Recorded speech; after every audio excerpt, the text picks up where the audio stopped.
All right, Birds fans, we have got to talk about AJ Brown because I think I am finally, I kind of went back and forth this season, but I think I am finally done with AJ Brown. I think it's time to ship him out. However, I don't know that that's possible, and we'll get into that as well as to why, which could put the Eagles in a really difficult situation in 2026. Let me know your thoughts on all this in the comments below. Do you think AJ should go? What do you think is good trade value? Or do you still think he can go back to being the receiver that he was before? Because this, you might have seen this, but I'm going to play the whole clip because I think there's actually some other stuff in here that's just as important. But the initial part of this clip is what's gotten a lot of attention. So I'll play that, stop it. It's right at the beginning. But then I want to play the rest because I think there's some other stuff in this as well that we got to talk about. And this is AJ Brown were on a goes on a you know Patriots podcast, and he gets a comment out, oh, we're all Patriots, and of course he plays into that. Just remember, we're all patriots. You know that, right? Are you going to be a Patriot? Are you going to be a Patriot? Wait, what's a team meeting like? So there you go, you saw it. There's the wink and everything, I know initial reaction for a lot of people who haven't been paying attention to the whole AJ thing. It's like, oh, you just kind of shrug it off. He's playing into it, but man, grow up. How much money are you making? Enough is enough, which, by the way, is something else we'll get into it with the rest of what we're going to listen to because AJ Brown doesn't seem to be aware of some of the stuff he's criticizing is how he is actually acting. All right, so I want to play the rest of this because he talks about Vrabel. Now, I get him talking about Vrabel because if he was just doing this and talking about this because Vrabel's the coach of the Patriots, might be another issue, but I'm going to give him a little bit of slack because obviously he played for Vrabel in Tennessee. So let's take a listen to this as well. With Vrabel, It wouldn't be as comfortable as we are right now. Let's start there. But well, Vrabel is the type of coach, he's going to call on you in the meetings. He's going to make sure that you're staying engaged, and he's going to go over the keys to victory of the week. And you better know them like to the back of your hand. I used to write in my notebook because at the time, I didn't really like Vrabel. I admit that he knows that. So I used to write, I hate Vrabel, I hate Vrabel, I hate Vrabel, right?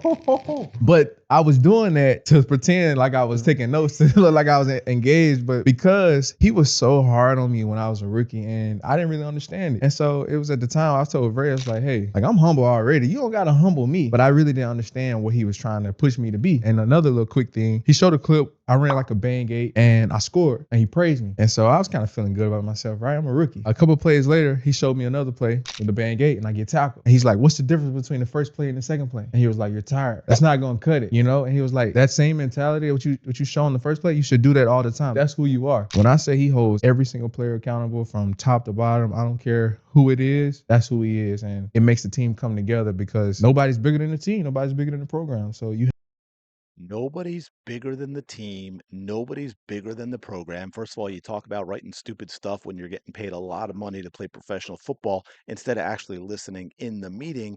But here you go to sit here and say with a straight face after what you just did a minute ago, but more importantly, what you just did an entire season to sit here and say nobody's above the program when you were the biggest distraction in Philly sports I don't remember when, constantly causing problems, constantly talking publicly on things that you should be talking about privately, being a big distraction for the Eagles, causing a whole bunch of problems. And this, are you aware of who you are, AJ Brown? Because it doesn't sound like you are. And I think a lot of people, including me, are kind of fed up. We're at the point where, you know what, I get it.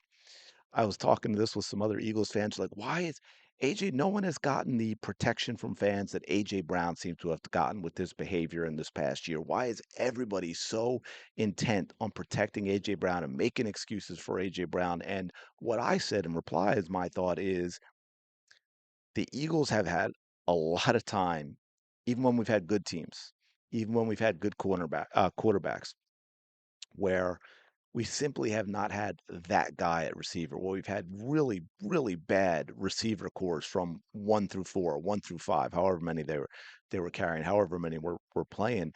And AJ Brown came in, and here is one of those. You say he's that guy, right? You could put him in the top 5 at the position.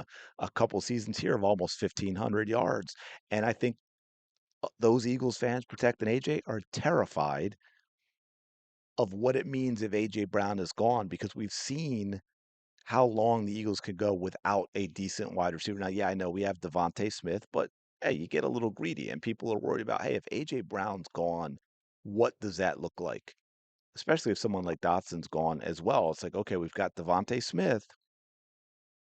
Okay, right? And that's it. What's after Devontae Smith? So I think that's why a lot, and then of course you've got the whole anti-Jalen Hurts campaign, which a lot of people start buying into because you hear about it all the time and you think, oh wait, maybe Jalen isn't all that without AJ Brown. I think a lot of people forget. Now he didn't light the world on fire, but Jalen Hurts first season as a starter, as a second round pick, as a young guy 8-7 gave a very what had been a very bad Eagles team a winning record. Name those receivers, guys and gals. Come on, right? He had nobody to throw to, right? The guys he was throwing to made Freddie Mitchell look like a Hall of Fame guy. So here's the thing, AJ, you are handling this completely wrong. What you are putting your teammates through, what are you putting the organization through, the coaches through, your quarterback through, what you're putting the fans through. 100% wrong way to handle it. I think you have a ton of growing up to do that you should have done a decade ago. And it's leaving a sour taste in a lot of people's mouths right now. But here is the ultimate you've crossed that line thing for me. Let's take a step back, look back at this fine last season, right? And here's what is an absolute no-no for me: lack of effort. AJ Brown wasn't happy and he stopped trying. You're getting paid how much money? You're going to battle with these other guys on your teams. You've got all these fans paying all this money that a whole lot of them can't really afford nowadays for you to have this ridiculous lifestyle, and you cannot go out and put forth the effort. And it was all season long, and there was a lot of it. AJ Brown did not try this season, and I think a lot of people are dismissing how much negative impact that had on the offense when you've got your number one receiver not running his routes, your number one receiver stopping routes, your number one receiver not adhering to his blocking assignments, and on and on and on. That makes it very, very difficult when you're basically playing 10v11. And then playoffs. Look at that. Look, AJ Brown yapping all season. He got the opportunity to be the hero in the playoffs, and what did he do? He dropped everything thrown his way. Just flat out dropped every pass thrown his way. As a friend of mine would say, because we all know if you were around, you're paying attention, or you're just looking back, the amount of drama we dealt with T.O. But T.O. also produced, right? T.O. was what out 7 weeks with a broken leg, comes back and has a monster Super Bowl. AJ Brown, you are clearly not T.O. because you had the opportunity to be that guy. You had the opportunity after this season to be like, hey, you know what? I am the man, and I'm going to prove it to you here. But no, instead, you drop pass after drop pass after drop pass after drop pass. And we can look at a whole lot of other things in that game. And yeah, and we can talk about with the way they were playing going into the playoffs. They weren't going to the Super Bowl, but we lost that game because A.J. Brown was a dog. A.J. Brown had no effort. A.J. Brown couldn't catch a pass. A.J. Brown gave up on his team. He gave up on the city. Now, one thing I want to end with, because I'm curious what y'all think too, and I know I'll get some people like, oh, you're being so hard on. No, I'm kind of fed up after the entire season. Now, here's the thing: do I think the Eagles will look to trade him? Absolutely. But keep this in mind, and let me know, by the way, if you've come across things that say these numbers are different because it gets so tricky trying to figure this stuff out. But this is what I found. Prior to June 1st, if they were to trade AJ, it's the cost, the cap hit, $48.9 million, almost $50 million to trade him before June 1st. Okay. They would lose 25.5 million in salary cap space if they traded AJ, I think after June 1st. If they traded him, they're going to get a $5.5 million cap credit in 27. Okay. If they if they trade AJ after, okay, I get okay. If they trade him after June versus 22 million and 21 million in dead money in 26 and 27.